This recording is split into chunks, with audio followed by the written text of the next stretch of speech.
Welcome to Shatter. Support the channel by liking, commenting, and subscribing. I promise even more interesting stories. You always feel it before you admit it. The slow drift. The silence that used to feel comfortable, now heavy. The way she looks through you like you're just some background object she forgot to move. I knew something was off long before that night, but I kept telling myself it was just stress. A phase. We'd been through rough patches before. This was no different, until it was. Thursday night, 8:12 p.m. Same oak dining table we picked out 6 years ago. I'd cooked dinner, salmon, rice, roasted vegetables. She used to love that. Used to sit on the counter, barefoot, grinning like a teenager, and tell me I looked sexy in an apron. That was then. Now she scrolled through her phone like she was swiping through a better life. The screen lit her face in this cold, artificial glow that made her eyes look empty. She hadn't said a word since we sat down. I cleared my throat, tried to start something soft. Long day, no reaction, just a lazy flick of her thumb on the screen. That's when I really saw it. Not anger, not even resentment. Just absence. Like she was already gone. Like I was just a ghost haunting the kitchen of a life she no longer lived in. I tried again, gentler this time. Everything okay? She sighed. Not in frustration. In boredom. As if the question itself was an inconvenience. I'm just tired, she said, still not looking up. No eye contact. No warmth. Just a tone so flat it landed harder than any scream. But I wasn't giving up. Not yet. I reached across the table, slow. Careful. Like I was handling something delicate. I placed my hand on hers, not to demand anything. Just to connect. Remind her I was still there. That's when she pulled away. Fast. Sharp. Like I'd burned her. Don't, she snapped. Just one word. Cold. Sterile. A slap without the sound. She finally looked up, but the eyes weren't the ones I married. No softness. No recognition. Just two flat windows, sealed shut. Don't touch me tonight, she said. Almost whispered it. Like the words disgusted her on the way out. And I didn't speak. Didn't flinch. Didn't ask why. I just nodded. And kept eating like my chest wasn't caving in. Because that was the moment it happened. Not the death of love, but the confirmation of its burial. Quiet. Surgical. After dinner, she walked past me like I was furniture. No glance. No goodnight. I sat at the table long after she left, just staring at the chair she used to fill with laughter, teasing, light. Now it was just a chair, and I was just a man sitting across from no one. I washed the dishes in silence. Not out of habit. Out of ritual. Like a man performing one last service before the curtain closes. I didn't sleep that night. At midnight, I walked out of the house with no plan. Just moved. Block by block. Past the porch where we once kissed under string lights. Past the cafe where we once made up after our first real fight. Past the places where her love used to live. And somewhere under those dim streetlights, I stopped being her husband. Not legally, but emotionally. Something in me shut off. Not in rage. In resignation. Hope didn't die in a scream. It exhaled in a whisper. And the last words I heard that night weren't hers. They were mine. Spoken only in my mind. A vow. A promise. A quiet line that ended it all. This is the last night I beg for love. Tomorrow, I would start disappearing. She didn't notice it the next morning. That I'd changed. That something in me had stopped reaching. I still made the coffee. Still folded the dish towel. Still played the part. But my eyes? They stopped searching for hers. She walked into the kitchen like she always did. Robe, slippers, hair tied up, scrolling. Not a glance. Not a word. Usually I'd say morning. Usually I'd ask if she wanted oat milk or cream. Usually I'd try. That morning, I didn't. I placed one mug on the counter. Mine. Sat at the kitchen table. Drank in silence. And watched her wait for something she didn't realize she'd killed. It took 3 days before she said anything. You've been quiet. I shrugged. Just thinking.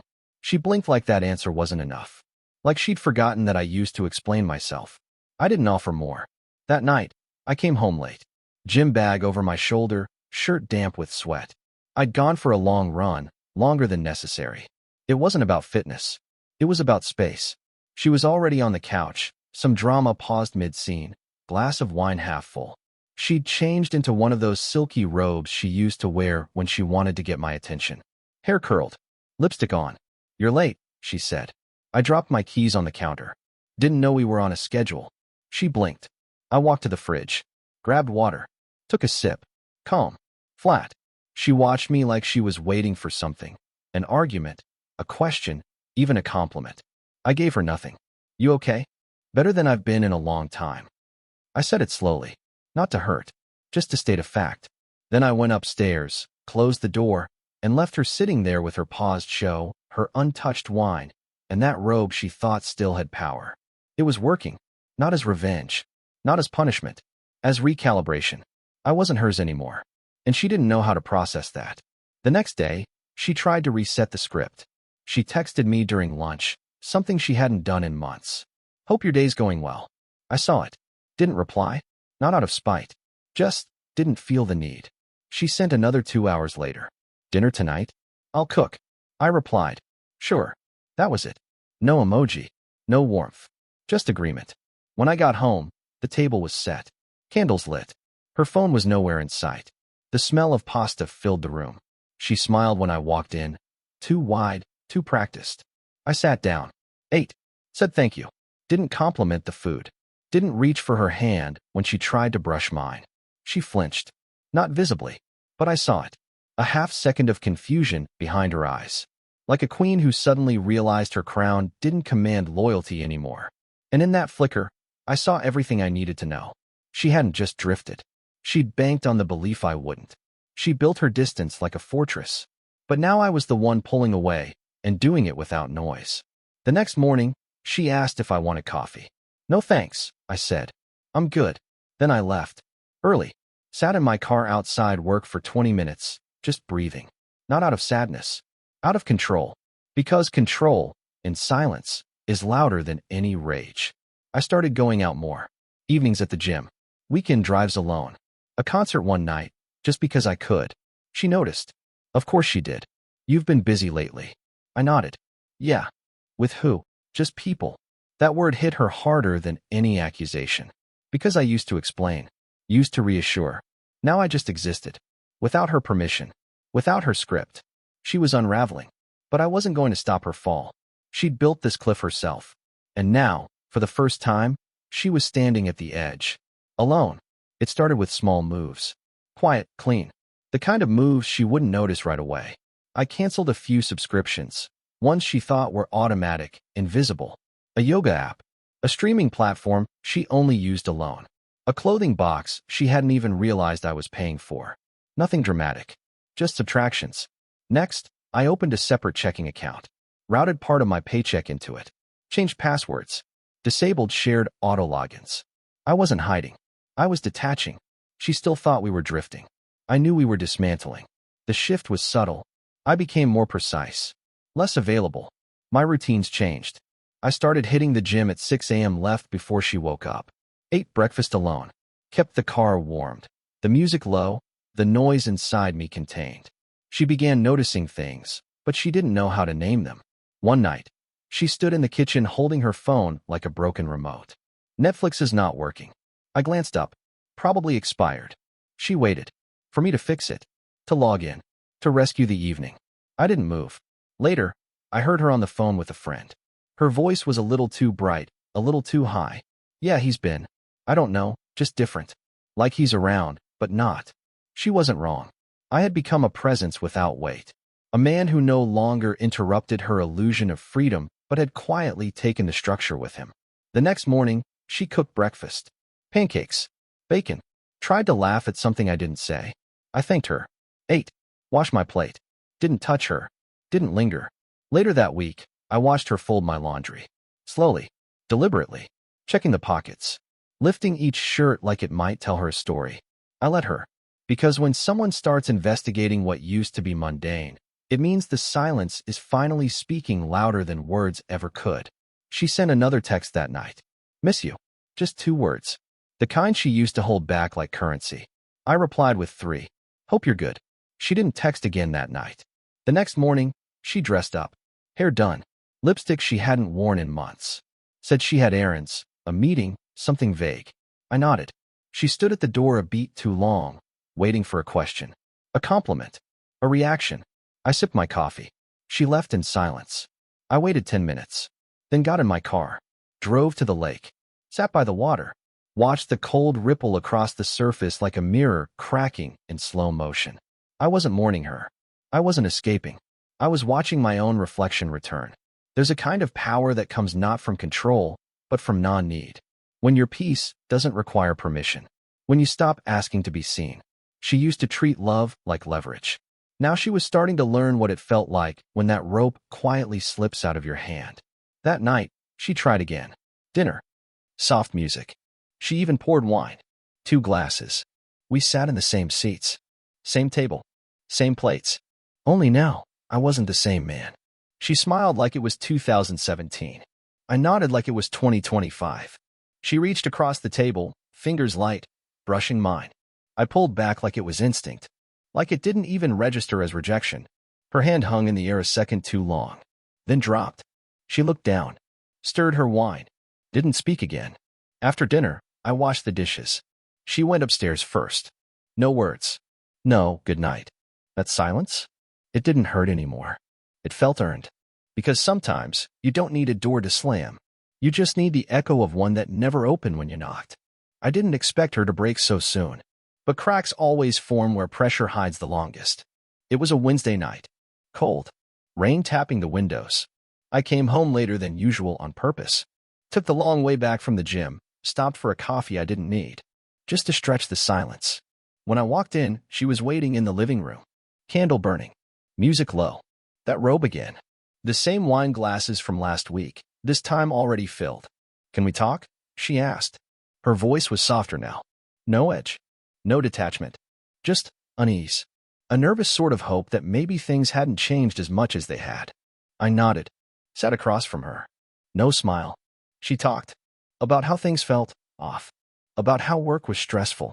About how I'd been distant lately. She didn't mention the coldness. The avoidance. The nights I reached for her hand and she turned away like I was asking too much. The morning she said, "Don't touch me tonight," like it was a script she'd rehearsed. Instead, she made it sound mutual.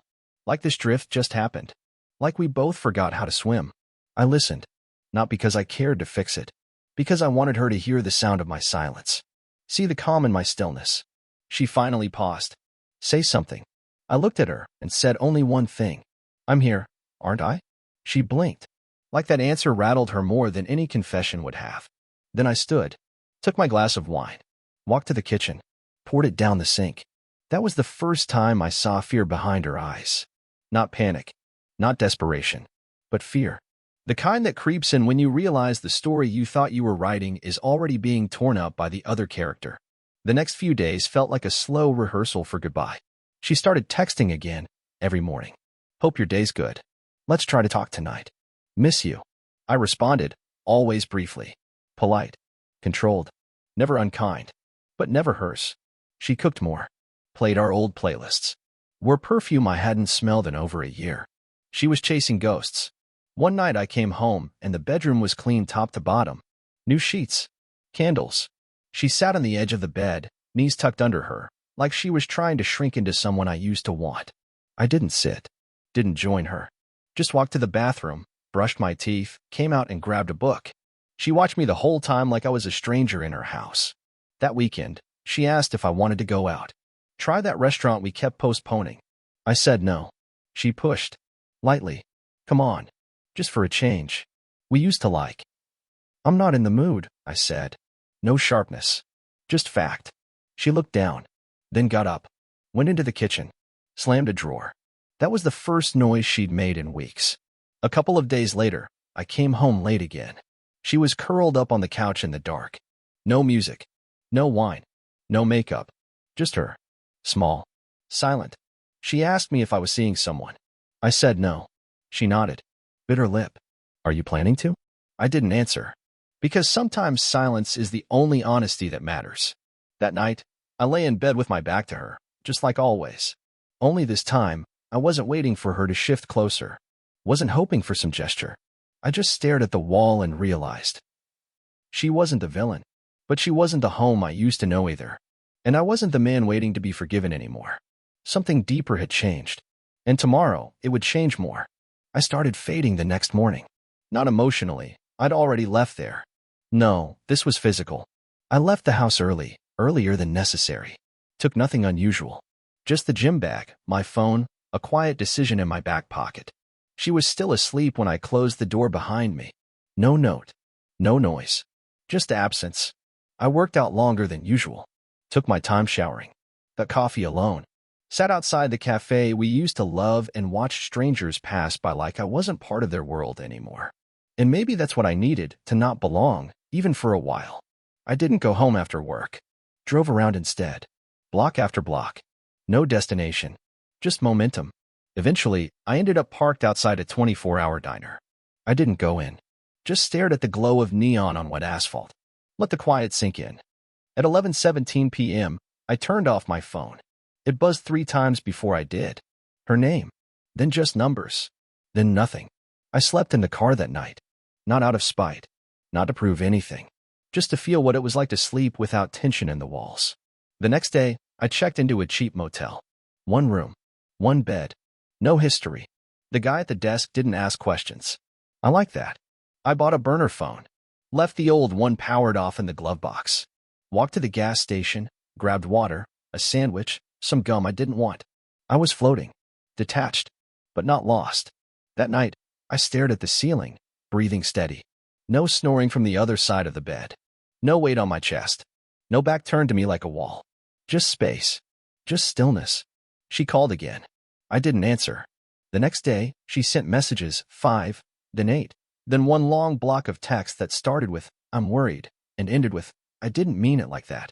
But she had. And I believed her. I wasn't angry anymore. That's what she never understood. It was never rage that made a man leave. It was peace. Because peace doesn't yell. It doesn't argue or prove its point. It simply stops showing up where it isn't respected. That week, I didn't respond. I kept quiet. Kept moving.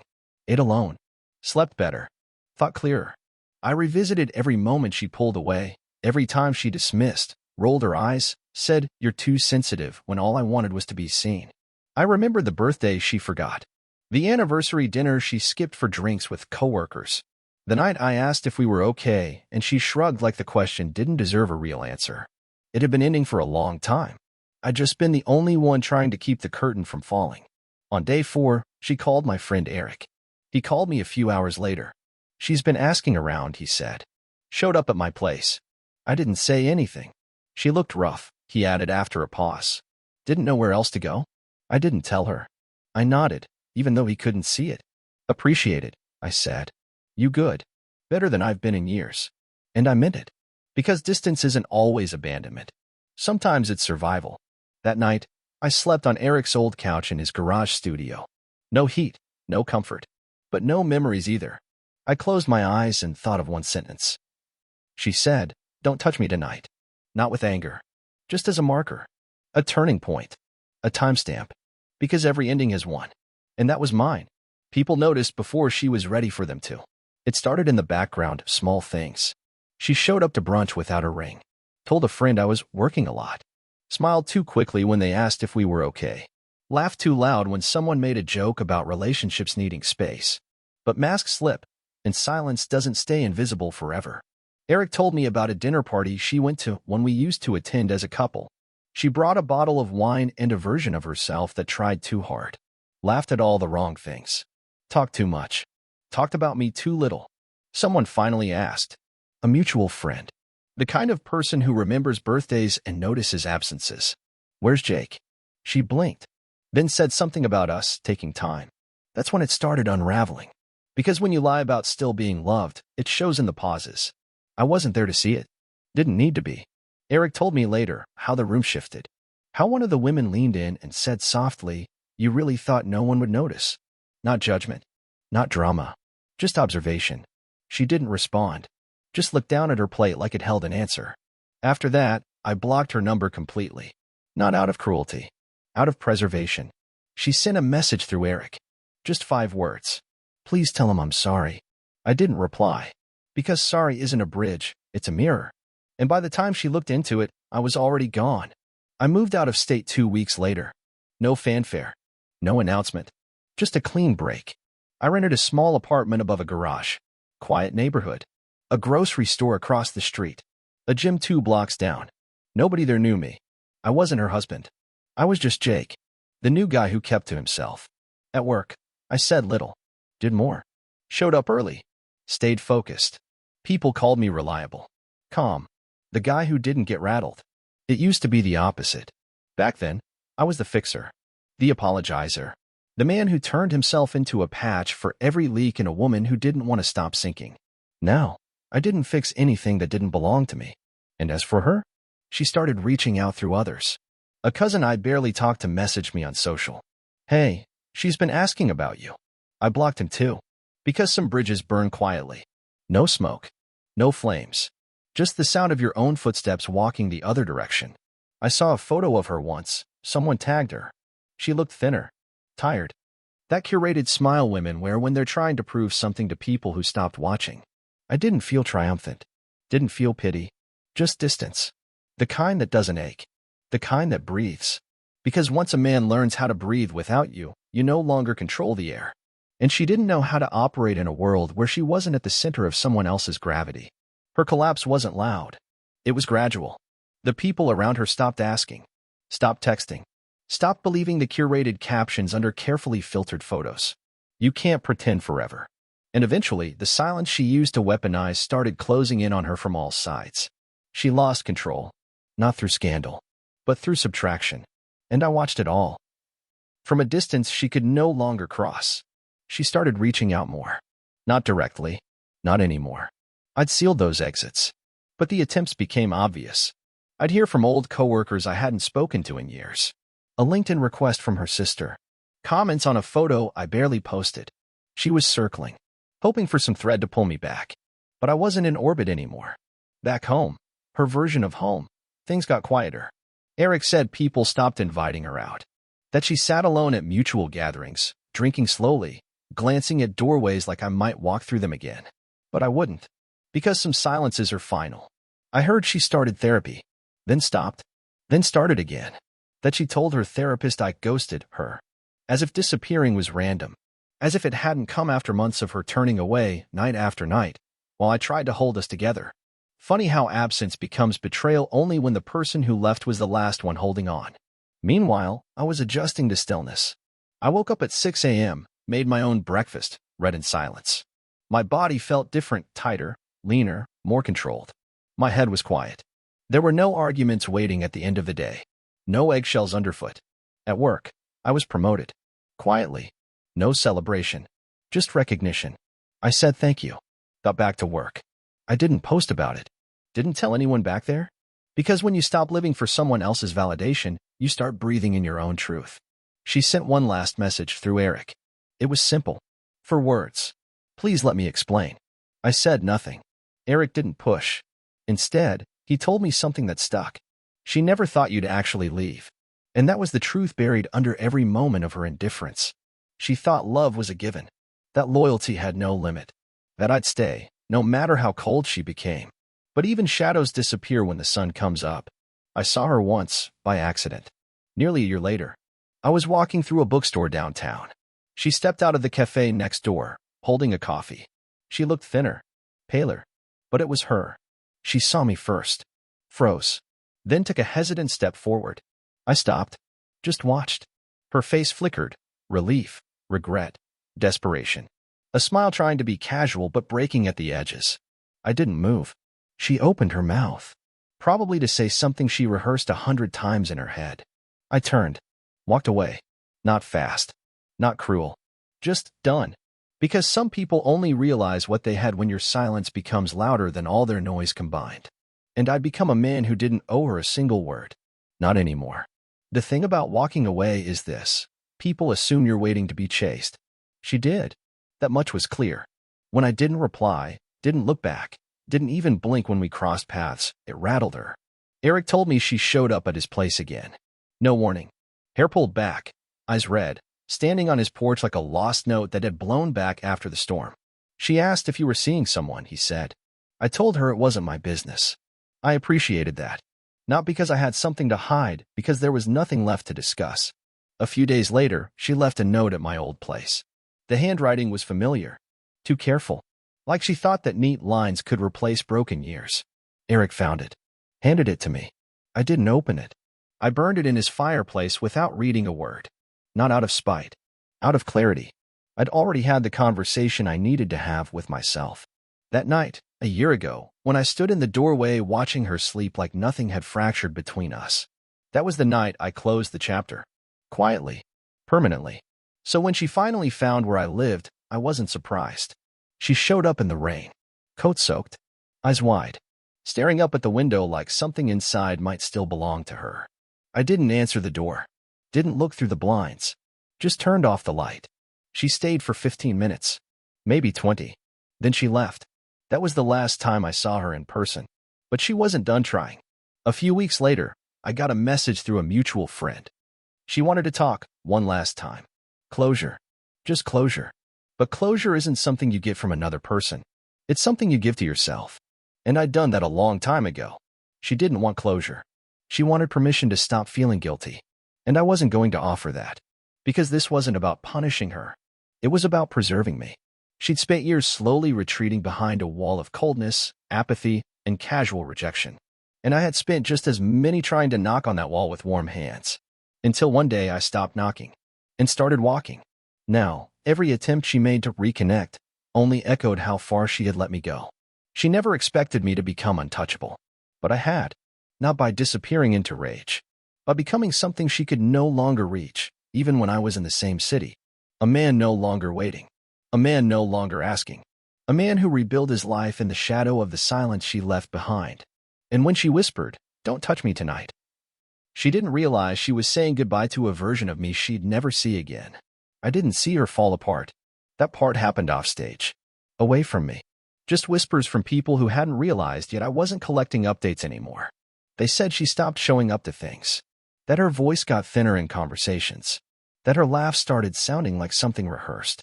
She changed jobs. Cut her hair. Posted old photos with captions like growth and healing. As if hashtags could rewrite history. But behind the scenes, the story was different. She wasn't unraveling because I was gone. She was unraveling because she thought I'd come back, and I didn't. And that silence? It was louder than anything I could have said. Eric bumped into her one night. Grocery store. A quiet aisle. She looked surprised to see him. Almost startled, like she was caught in her own town with no disguise. They exchanged small talk. She didn't bring me up. But before walking away, she said one thing. I didn't think he meant it. The leaving. That was the core of it. She thought silence was strategy. That I was pulling back to punish, to make her chase, to prove a point. She never understood. Some men don't play games. They just decide. And once that decision is made, it doesn't get reversed because someone cries at the wrong time. She'd always assumed I'd orbit her forever. That no matter how cold she became, I'd be there, kneeling at the altar of her moods, waiting for affection like it was a favor. But when I stopped asking, I stopped existing in her world. I'd become the absence she didn't prepare for. The one that doesn't slam doors or send long messages. The one that simply doesn't return. At work, I kept building. Promotions. A team. A quiet kind of respect. No one knew what I came from. No one asked. I didn't offer. I was the calm guy. The one who listened more than he spoke. The one who didn't flinch when deadlines hit or things went sideways. Because once you've lived through the slow death of a relationship that pretends to still be breathing, office stress isn't stress, it's just noise. She tried once more. A year and a half later. A birthday message. No emojis. No flourish. Just, I hope you're doing well. I miss our talks. I stared at the screen for a long time. Not because I was tempted, but because I realized something. She still believed there was a version of me that might respond. But that man wasn't here. He hadn't existed since the night she looked me in the eyes and recoiled from my hand. The tragedy wasn't that she lost me. It's that when she finally wanted to find me again, I was already someone else entirely. The last time I saw her, it wasn't planned. I was in the city for a logistics conference. A few hours between panels, looking for decent coffee. Walked into a place I'd never been before, but it smelled familiar, like burnt espresso and rainy sidewalks. I stood in line, scrolling my notes. Then I heard it, soft, tentative. Jake. I turned, and there she was. Older. Not aged, but weighed down. Her hair tied back, makeup faded, coat too big on a frame that once carried more certainty. Her eyes widened. Not with joy. With disbelief. I nodded once. Quiet. Neutral. She took a step closer, hesitated. I didn't think. I didn't fill in the blank. Just waited. You look different, she said. I did. Not in the way that shows on a scale or in a mirror. Different in the way a man becomes when he's no longer begging to be seen. You've changed. I smiled slightly. Polite. Yeah, I guess I have. The barista called my name. I took the cup, turned back. She hadn't moved. Her mouth opened, then closed. I never stopped thinking about you, she said, barely above a whisper. I nodded. Not cold. Not cruel. Just final. What I said that night. I didn't mean it. I raised my hand. Not to stop her. Just to end it gently. You don't have to explain. She blinked. But I stepped back. Looked her in the eyes one last time. You take care of yourself. Then I turned. Walked out. Coffee in hand. Wind brushing across my face like the world had finally exhaled. And that was it. No dramatic music. No chase down the street. Just a quiet street corner where a man chose peace over performance. As I walked away, I realized something I wish I'd learned sooner. Sometimes the most powerful thing a man can do is leave without leaving pieces of himself behind. I didn't leave her to hurt her. I left to save myself. And maybe that's what she never understood. That real endings aren't loud. They're quiet. They happen long before the door closes. In the silence between two people who used to finish each other's sentences. In the space between a hand reached out and a hand pulled away. She didn't lose me the day I walked out. She lost me the moment she whispered, "Don't touch me tonight." And I found myself the moment I didn't ask why. What would you have done in my place? If the story hit you, leave a like. And don't forget to subscribe. It only gets stronger from here.